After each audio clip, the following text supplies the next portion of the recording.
Êxodo 21, no versículo 1. São estas palavras ou as leis que você proclamará ao povo. Se você comprar um escravo hebreu, ele o servirá por 7 anos. Mas no 7º ano será liberto, sem precisar pagar nada. Se chegou solteiro receberá a liberdade. Mas se chegou casado, sua mulher irá com ele.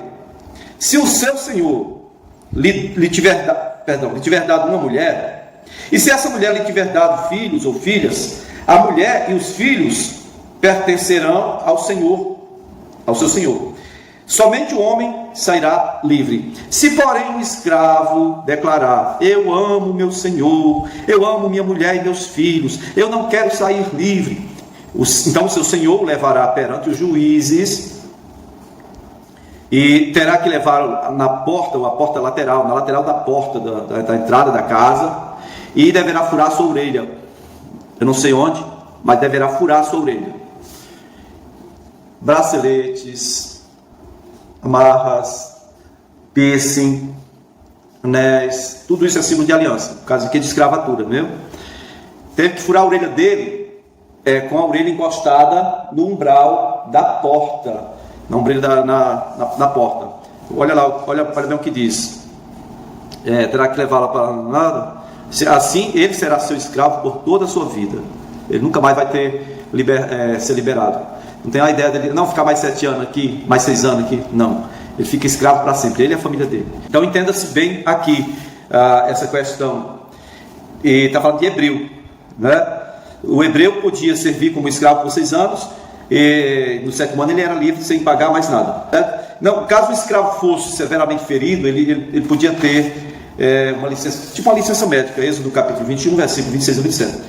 Caso chegasse o ano do jubileu, todo escravo seria liberto, mesmo que tivesse servido apenas 1 ano, certo? Levítico 25, versículo 39 ao 41. O homem chegou lá, ele chegou como escravo. 6º ano, terminou o 6º ano, ele vai livre. Mas não era um bom negócio ele casasse enquanto estava na condição de escravo. Por quê? Porque quando ele fosse liberado, a mulher ia ter que ficar. Se ele tivesse filhos com essa mulher, tanto a mulher dele quanto os filhos que ele teve seriam do senhor lá, senhor dele. Ele seria livre, mas a família ia ficar para trás. Já pensou que coisa mais terrível? Deuteronômio 15, versículo 13 e 14. Um escravo liberto tinha direito de receber o básico para a subsistência. Ele tinha direito de receber gado, cereais, vinho. É tipo um acerto de contas, uma compensação pelo tempo de escravidão que ele passou ali. Quando fala aqui assim: se o seu senhor lhe der uma mulher e essa der filhos, tanto a mulher quanto os filhos pertencem a seu senhor. Parece uma ideia de um senhor que está querendo aumentar o número de escravos. Então ele chega e dá uma esposa para um escravo. Esse aqui vai ser sua mulher. Mas é temporário, só 6 anos, né? O cara vai embora. E aí então o que acontece? A mulher e os filhos são do seu senhor, e ele começa a ter escravos nascidos em casa. Então o cara se vender para pagar dívida, depois se apaixonar, é melhor ele arrumar um jeito de sei lá, esperar um pouquinho, né? Não, vou me envolver depois que eu estiver ali. Certo, queridos? Versículo 5: escravo por amor. Não quero sair livre, eu amo meu senhor. Que mentira! Eu amo minha mulher e meus filhos, tudo bem, mas eu amo meu senhor. Contar isso para outro. Ninguém tem essa história, não. Isso é mais apego à família mesmo. O cara se apaixonou, o cara amava a mulher, os filhos, mas ele recebeu essa condição de escravo. Então aí é onde entra a história do escravo por amor, é aqui. Aqui dizem que houve um erro de tradução, porque essa mesma expressão levá-lo aos juízes, no hebraico original, a expressão é levá-los ao deuses, que é a tradução perfeita de Elohim. Certo? Então pode referir-se também, e aqui nós estamos falando dos hebreus, então pode referir-se ao fato de que o senhor dos escravos, o dono dos escravos, poderia fazer um pacto diante de Yahvé. Onde? Lá no altar. Um pacto diante de Yahvé, apresentar ali, para fazer um pacto, onde ele viu o escravo, agora ia ser escravo dele para sempre, né? Depois teria que vir furar a orelha na ombreira da porta do proprietário. O que você lembra quando a gente fala em ombreira da porta? Você lembra de quê? Páscoa. Ombreira da porta é onde estava o sangue do cordeiro para a libertação daquele povo. O sangue do cordeiro foi ali colocado para livramento daquele povo. Agora o cara que quer se tornar escravo tinha que furar a orelha, e o sangue dele, da orelha dele, tinha que ficar lá na porta. dizendo: eu não quero ser livre, eu quero ser escravo, porque eu amo a minha mulher e meus filhos. Eu vou me escravizar o resto da minha vida, porque eu amo minha mulher e meus filhos. Isso é uma coisa meio irracional, mas é isso aí, acontecia, viu? Êxodo capítulo 12, versículo 22. Bom, um contrato legal, válido por toda a sua vida, era firmado ali com o sangue do homem, lá na ombreira da porta. E aqui é a única vez que aparece a ideia de marcação de um escravo, né? O escravo, mas a mulher e os filhos eram escravos para sempre agora. Que é o versículo 7 de Êxodo, capítulo 21, onde está escrito assim. Vamos lá? Se um homem vender sua filha como escrava, ela não será liberta como os escravos homens. Como é que são os escravos homens? Bom, a 7º ano é liberta, certo? Se ela não agradar ao seu senhor, o senhor que a escolheu, o senhor que a comprou, ele deverá permitir que ela seja resgatada. Ele não poderá vendê-la a estrangeiros, pois isso seria deslealdade para com ela. Se o seu senhor a escolher para um de seus filhos, lhe dará os direitos de uma filha. Se o senhor tomar uma segunda mulher para si, não poderá privar a primeira de alimento, de roupas e dos direitos conjugais. Se ele não lhe der ou não lhe garantir essas 3 coisas, ela, a mulher, a primeira, pode ir embora sem precisar pagar nada. Queridos, aqui nós estamos falando de um tipo de escrava. Estamos falando de escrava hebreia, né? Se um homem vender a sua filha como escrava, não era uma mulher, uma filha cananita da terra de Canaã. Estamos falando de escrava hebreia. Foi vendida pelo seu pai. Aqui é o primeiro comentário. A gente diz assim, que hoje em dia é inconcebível essa ideia, é desumano, né, e tal. Mas você lembra que, você já deve ter visto, se você lê Bíblia, a questão do pagamento do dote. As mulheres eram compradas, né? Tinha que ter um dote, tinha que pagar uma quantia para poder casar com aquela mulher. Algumas pessoas dizem: não, o dote era um dinheiro para que se pudesse fazer a festa. Não era isso, não, era um negócio mesmo, era venda. Se o cara quisesse casar com a mulher, ele tinha que pagar um valor, um dote. E se ele quisesse ter outras mulheres, como eu já mencionei anteriormente, né, ele podia ter outras mulheres, desde que desse a estas mulheres o mesmo direito que deu para a primeira. E esse texto está falando só isso, não tem muito o que interpretar, é literal, é lei, né? Só faltam os artigos em 6 parágrafos aqui. Isso é a lei que iria dar o norte para os filhos de Israel, né? Sobre questão de convivência social, trabalho, escravo, contratos, essas coisas assim. Então você vê, a primeira parte diz que se o pai vender sua filha para alguém, e aí esse alguém, esse homem, esse senhor que comprou a menina, a primeira coisa que diz é que ela não vai ter o direito de ser livre no mesmo momento, na mesma época que os rapazes ou os homens. No 7º ano eles queriam ir embora sem pagar mais nada. E no caso das mulheres, isso não acontecia. Podia chegar a 6, 7, 8, 10, 17 anos, ela era escrava ali.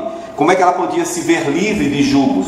Era se o marido ou o senhor dela, nem marido, o senhor, o homem que a comprou, ele de repente se afeiçoou por outra escrava, outra concubina, e gostou mais daquela outra. Então essa primeira que ele comprou, com a qual ele, né, manteve relação sexual e outras coisas mais, essa primeira ia ficar meio de lado. Então ela teria o direito de ir embora sem pagar mais nada para ele. Eu lembro aqui também a história do Jacó, que é o Israel, né, que amava Raquel, mas nunca gostou de Lia, e recebeu Lia como esposa. E se essa lei já tivesse sido colocada naquela época antiga, a Lia poderia ter voltado para a casa de seu pai sem pagar nada para o Jacó, porque ele não exerceu os direitos conjugais, a menos que Raquel permitisse, porque ele não gostava dela, essa é a verdade. Ele gostava, amava Raquel, e não Lia. Mas o Senhor abençoou a Lia, de forma que a Lia veio ser a mãe de todos os levitas, né? Levi, a mãe de Judá, do qual veio a tribo de onde veio o rei Davi, de onde veio o Senhor Jesus, e todos os mais importantes de Israel. A Raquel só foi mãe de José, que foi vendido lá pelos irmãos, foi para o Egito, cumpriu o propósito, e José e Benjamim, ok? Bom, vamos então nos deter aqui ao texto. É isso aí. Se vendesse uma escrava hebreia, a primeira coisa que o pai tinha que entender, ela não ia ser liberta no 7º ano, como acontece com os homens. A segunda coisa é que ela não poderia ser vendida para estrangeiro. Se o cara que comprou a escrava, se ele de repente, eu não gostei, na verdade não é que não gostei, é que arrumou uma outra melhor. A ideia é essa, viu? Começou a deixar ela no canto, faltou comida, faltou roupa, faltou os deveres conjugais, pronto. E ela já é livre para ir embora. Sozinha ela não tem que pagar mais nada para ele. Tá certo? Então nesse caso ele não gostou mais dela, não está gostando mais dela, ele não podia vender ela para um estrangeiro. Ele poderia vender talvez para um outro hebreu, mas para um estrangeiro não podia, e a preferência para comprar ela de volta seria da própria família. Seria um resgatador, né? No caso, alguém que iria pagar alguma coisa para pegar ela de volta e torná-la membro da sua família anterior. Ok? Deixa eu ver se eu esqueci alguma coisa. Quando fala que concubina, você sabe que a ideia de concubinato é uma relação conjugal que na verdade não é oficial, né? Aqui no Ceará eles chamam de amaziado, ou amaziamento. Concubinato, tá certo? Sabe, alguns daquela época, da época que nós estamos falando aqui, Moisés, e até a época posterior, achavam mais vantajoso vender uma filha dele, uma filha. Tem uma filha aqui, eu vou vender para o homem mais rico da cidade aqui, um hebreu rico que tem aqui, eu vou vender ela para ser concubina dele. É melhor vender a minha filha para ser concubina do cara rico, o hebreu rico da cidade, do que simplesmente dar ela como esposa legítima a um outro hebreu pobre, né? Sua classe social, classe mais baixa. Tem toda essa questão de nível econômico e as vantagens que podem ser relatadas. Tá certo? Bom, e aí eu já falei no versículo 8 aí sobre a questão de se ela não agradar o seu senhor. Ora, como é que não agrada? Se não agradava, por que ele comprou? Então o que acontece é que geralmente as pessoas aqui, esses senhores, compravam e tem outra mais novinha ali. Mulher objeto. Aqui é concubina, mulher objeto, tinha um valor, paga lá, eu posso vender, posso usar e vender, objeto, né? E pode ficar bem claro para você, para ficar bem claro, alguns pais viam no fato de ter uma filha somente o lucro, só isso, só lucro. Até hoje, até há pouco tempo, a gente ouviu falar sobre a Igreja Batista da Lagoinha, que comprando meninas, acho da Índia, não sei para que lado, comprando, porque os pais vendem, e as meninas novinhas, menininhas, sabe? Tem muitos casos que a gente vê por aí. E a igreja estava querendo fazer isso, comprar para evitar das meninas se tornarem escravas sexuais na mão de outros homens. É costume local até hoje, esse absurdo.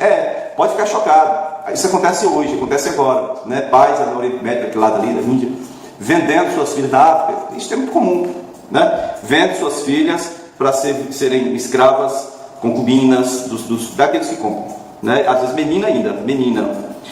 Bom, versículo 9, dias 21. Diz aqui também que se o homem que comprou aquela garota, né, aquela menina, aquela garota, aquela jovem, para ser sua esposa, se ele comprou para dar ela a um dos seus filhos, ele teria o dever de tratar essa menina, essa jovem, como filha dele. Ou seja, nesse caso, essa menina, que se tornou esposa do filho desse homem, ela estaria livre, ela não seria mais escrava, né? Tá certo? Não seria mais concubina do seu senhor, mas seria esposa do seu filho e teria que receber o tratamento de filha. Versículo 10 e 11, direito básico da esposa era assistência conjugal contínua, alimento e roupa. Tá certo? O cara podia ter quantas quisesse, mas ele tinha que dar assistência para elas. Tanto assistência maritalmente falando, assistência conjugal, tem que marcar presença, tá bom? E não deixar faltar comida, não deixar faltar roupa, as coisas básicas para ela. E provavelmente os filhos que viessem. Aqui no caso, o cara poderia ter quantas mulheres quisesse, mas ele jamais poderia se envolver com uma mulher casada. Certo? Aqui o caso que eu falei aqui é o seguinte: o cara tem mais de uma mulher, abandonou uma, perdeu o playboy. Não?